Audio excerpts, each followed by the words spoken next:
घर की रसोई में खाना बनाते समय यदि गलती से गर्म तेल का एक छींटा भी शरीर पर पड़ जाए तो महिला हो या पुरुष चीख निकल आती है। जरा सोचिए, यदि कोई आपसे कहे कि खौलते गर्म तेल में हाथ डुबोकर आपको पकवान तलना है तो आप क्या करेंगे? आपका जवाब होगा, कहीं ऐसा होता है क्या? आपको बता दें कि झारखंड के लोहरदगा में ऐसा ही होता है। लोहरदगा जिले के कैरो प्रखंड के उतका गाँव में सरहुल पर्व के मौके पर पाहन पुजार खौलते तेल में हाथ डालकर पुआ तलते हैं। इस पकवान को पूजा अर्चना के बाद लोगों के बीच प्रसाद के रूप में बांटा जाता है। यह परंपरा कोई साल 2 साल या 10 साल से नहीं बल्कि सदियों से चली आ रही है। इस परंपरा को निभाने वाले पूरी आस्था के साथ कहते हैं कि यदि नियम पूर्वक अनुष्ठान किया जाए तो किसी का हाथ जलता ही नहीं। इस अनोखी परंपरा को देखने को लेकर हर साल सरहुल के मौके पर यहाँ लोगों की भीड़ उमड़ पड़ती है। प्रकृति पर्व सरहुल पर लोहरदगा जिले के कैरो में इस अनूठी परंपरा को देख सकते हैं। यहाँ पर सरहुल पूजा में जो पकवान अर्पित किया जाता है वह पाहन पुजार द्वारा खौलते तेल में हाथ डालकर तैयार किया जाता है। यहाँ एक गांव है उतका झकरा, जहाँ इस परंपरा से आप रूबरू हो सकते हैं। गांव के पूर्वजों द्वारा दशकों से इस परंपरा का निर्वहन किया जाता रहा है। गांव के पाहन पुजार खौलते तेल में नंगे हाथों से पकवान तैयार करते हैं,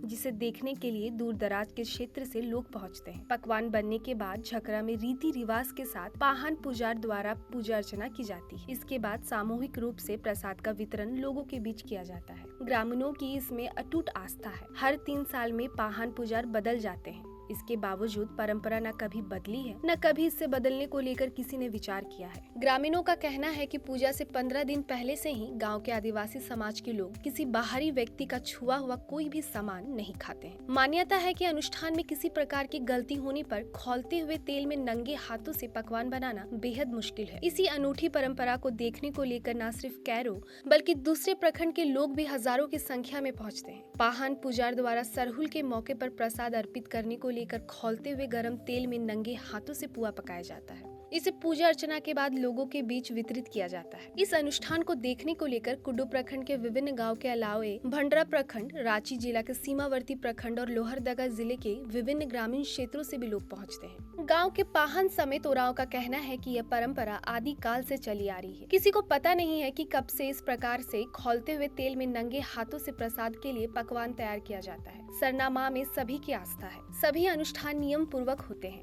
जिसकी वजह से खौलते हुए तेल के बावजूद किसी का हाथ नहीं जलता। ये परंपरा सरना स्थल में आदिकाल के समय से चली आ रही है।